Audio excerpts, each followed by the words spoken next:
Welcome everyone. I am Professor Gilbert Bernhardt, and today on Conversations About Geology, we are taking a quick but deep journey through the geologic history of Texas. We'll walk through where the region that would become Texas was located on the globe through the Proterozoic, Paleozoic, Mesozoic, and Cenozoic eras. Each time step has its own environmental and biological story, from microbial seas to dinosaur-inhabited floodplains to modern coastal plains. Many of the time sequence maps for this lecture are from Chapter 3 of the textbook Texas Through Time by Thomas E. Ewing. To understand Texas through time, we start with its crustal provinces. The state is a mosaic of geologic regions: Precambrian basement in the Llano Uplift, Paleozoic mountain remnants in the Ouachita Belt, the massive sedimentary pile of the Gulf Coast Basin, and uplifted, stretched terrain in West Texas. These ancient foundations shape everything from where rivers flow to where oil and aquifers accumulate.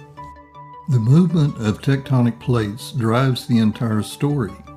Texas sits on the North American plate, which has drifted thousands of miles over geologic time. Even though plates move only centimeters per year, these small motions add up to entire continental collisions and oceans opening.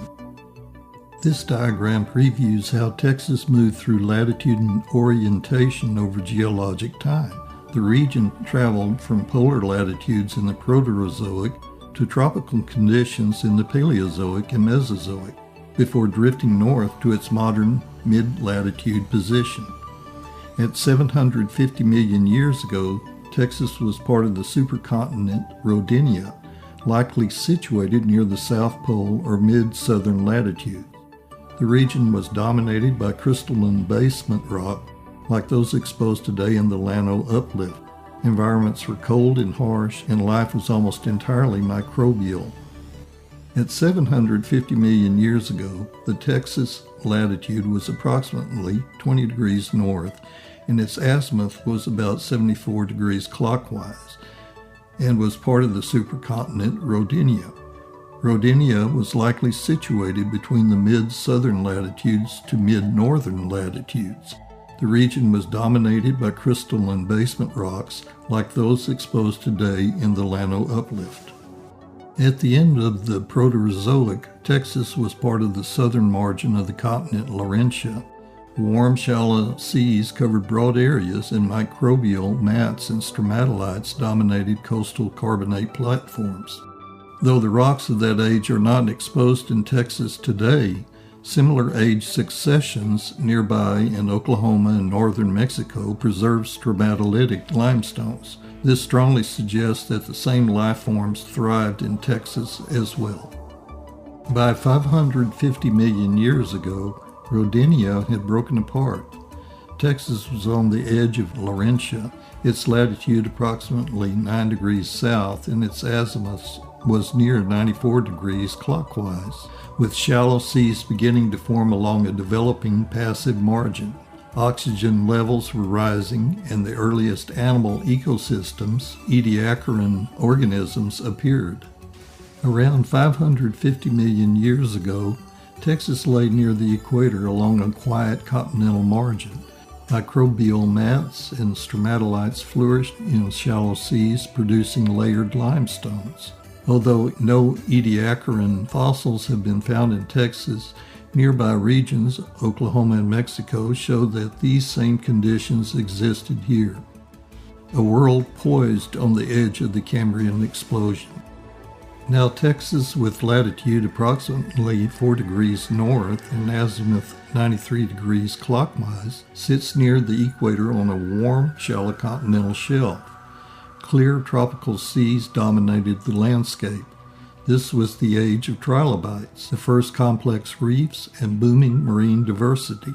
Much of central Texas' Cambrian and Ordovician rocks reflect these environments. During the Cambrian and Ordovician periods, Texas was covered by a shallow sea, leading to an abundance of marine fossils like brachiopods, trilobites, gastropods, graptolites, and corals.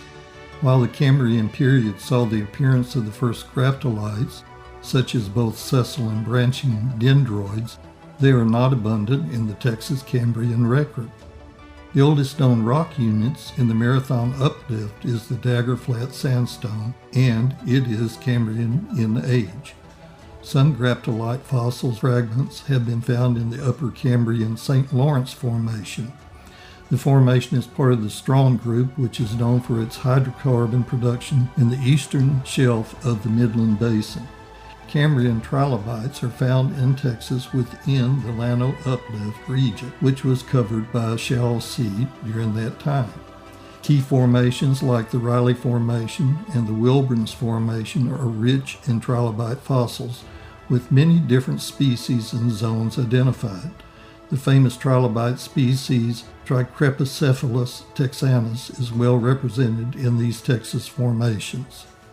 Texas around late Ordovician, with latitude approximately 5 degrees north and azimuth 74 degrees clockwise, remained tropical with widespread carbonate platforms. Sea levels were high and marine life flourished. Cephalopods, crinoids, and brachiopods were abundant, and global biodiversification increased dramatically. By late Ordovician, the climate had cooled significantly, leading to a brief but intense ice age as the Gondwana continent moved over the South Pole.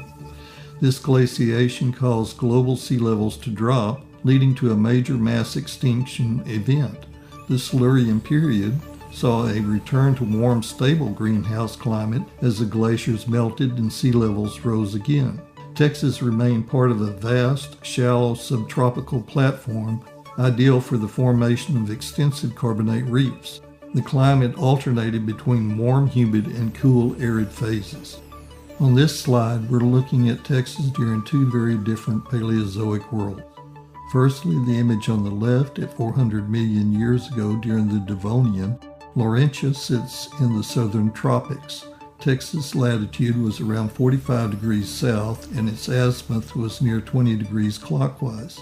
Texas was submerged under warm, shallow seas. Reef systems made of corals and stromatoporoids thrived, and early jawfish diversified in the clear tropical waters. Offshore, deeper basins were forming along the margins of Laurentia. Secondly, on the right, at 300 million years ago during late Pennsylvanian period, the map shows the assembly of the supercontinent Pangaea. Laurentia is colliding with Gondwana. Texas latitude was around 23 degrees south and its azimuth was 20 degrees clockwise. The collision created the Ouachita Mountains, which stretched from present-day Alabama through Arkansas, Oklahoma, and into central Texas. Sediment from those rising mountains filled deep foreland basins along the collision zone. This period was also marked by widespread fusulinids and crinoids, and thick deltaic and deepwater sediments were deposited in Texas. The collision set up much of the structural framework that influences the subsurface geology of Texas today. Devonian fossils in Texas are primarily marine invertebrates like brachiopods, crinoids, trilobites, and primitive fish. These fossils can be collected in the Llano Uplift area. Carboniferous marine fossils from this period feature cephalopods, gastropods, and bryozoans. These may be collected at the Mineral Wells Fossil Park. This glossy fan-shaped tooth belonged to a Pedilodus shark, one of the top predators of the Pennsylvanian seas that covered Texas 305 million years ago. Unlike modern sharks with cutting teeth, Pedilodonts used broad crushing plates to feed on hard-shelled animals such as brachiopods and crinoids. Teeth like this are a reminder that even in the Paleozoic seas of Texas, predators kept the food web in balance. 225 million years ago, Texas was deep inside the supercontinent Pangaea. The latitude of Texas during late Triassic was just south of the equator at approximately 6 degrees south, and its orientation or azimuth was 20 degrees clockwise. The climate was hot and arid, with rivers depositing the red beds of the Dockham Group, Early dinosaurs, phytosaurs, and amphibians lived here. By the Jurassic, the Gulf of Mexico began to open. The crust had thinned due to stretching and rifting. The stretching and rifting created basins that filled with seawater and eventually evaporites, including the Luan Salt Formation. The latitude of Texas had moved by Middle Jurassic to just north of the equator to approximately 16 degrees north, and Texas continued to move anticlockwise to 16 degrees azimuth. In Texas, the Gulf of Mexico starts to open. Evaporite basins form and the Great Luan Salt is deposited. This salt will later control much of the hydrocarbon structure of the Gulf. This figure illustrates the breakup of Pangaea at magnetic polarity Cron boundary 124.6 million years before present. The estimated positions of abandoned Central Atlantic seafloor spreading centers, the dotted lines, and of transformed faults, the heavy black lines, are plotted. By the late Triassic, Texas was a tropical inland waterway surrounded by mountains. On land, tall pine-like evergreen trees and cycads grew, while ferns and horsetail rushes grew in swamps and streams. Reptiles thrived on land, water, and sky. Pterosaurs soared through the air. Crocodile-like phytosaurs lurked in water, and on land the earliest dinosaurs began to roam. These dinosaurs, ranging from dog size to ostrich size, included Tectonic, Coelophysis, and Shuvosaurus. Triassic age rocks and fossils are located in north-central Texas, in the high plains north of Amarillo, in the Caprock south of Lubbock, and to the south and east of Big Spring, Texas redbeds. The sandstone and red mudstone rock sites of West Texas are one of the best sources of Triassic fossils. Paleontologists have found evidence in this region of turtle-like reptiles, small mammals, and early dinosaurs. By the Middle Jurassic, rifting had begun and the first Gulf of Mexico waters flooded into the region, creating warm tropical seas filled with ammonites, plesiosaurs, and coral reefs, a preview of the marine world that would dominate the Cretaceous. Cretaceous sea levels reached some of the highest in Earth's history. Texas was mostly underwater. Reef systems built by rudous bivalves and marine reptiles like mosasaurs patrolled the seas. The Edwards Plateau and Comanche Shelf come from this time. The latitude of Texas during early Cretaceous continued northward to 30 degrees latitude north, and its orientation or azimuth was 15 degrees clockwise.